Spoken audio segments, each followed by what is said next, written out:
Hi, my name is George Craine. I'm at Samsung Electronics today, and we're kicking off Samsung's Recycling Direct program with a recycling event here at their head office.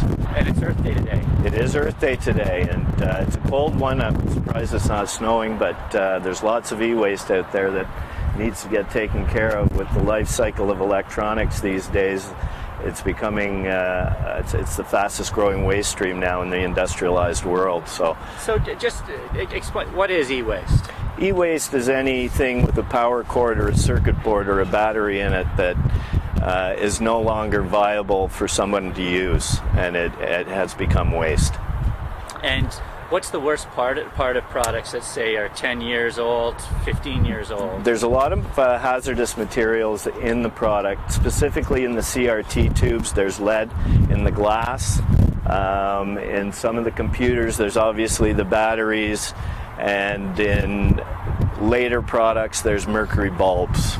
So some very hazardous materials that A, needs to be kept out of the landfill and should not be exported, needs to be handled properly domestically. Now, we've seen a number of documentaries. 60 Minutes, of course, did one. CBC did one. Yes. Showing a lot of good intentions turning into a domestic problem for places like China when North America ships products over there.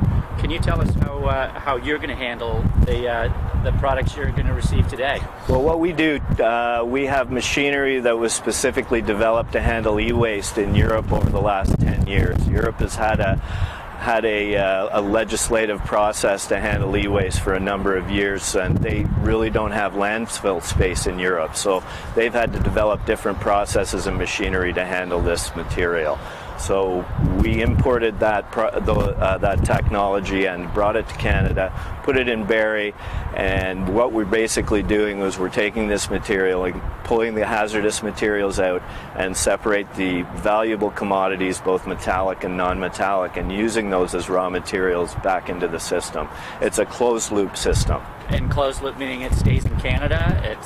It stays in North America, and it stays in OECD countries. Got it. Okay. Now you're holding you're holding a couple of jars. What are you showing us? What I'm showing you are the commodities that we actually create from the electronics. We have the steel, we have circuit boards, we have mixed metals, we have plastics, we have copper and aluminum.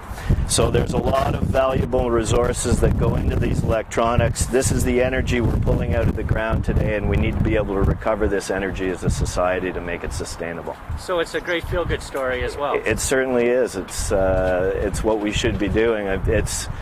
We need to change the way the North American society looks at waste. We basically put it in a bag and put it at the end of our street, and we don't really care what happens to it. We need to look beyond what happens to it after it's picked up.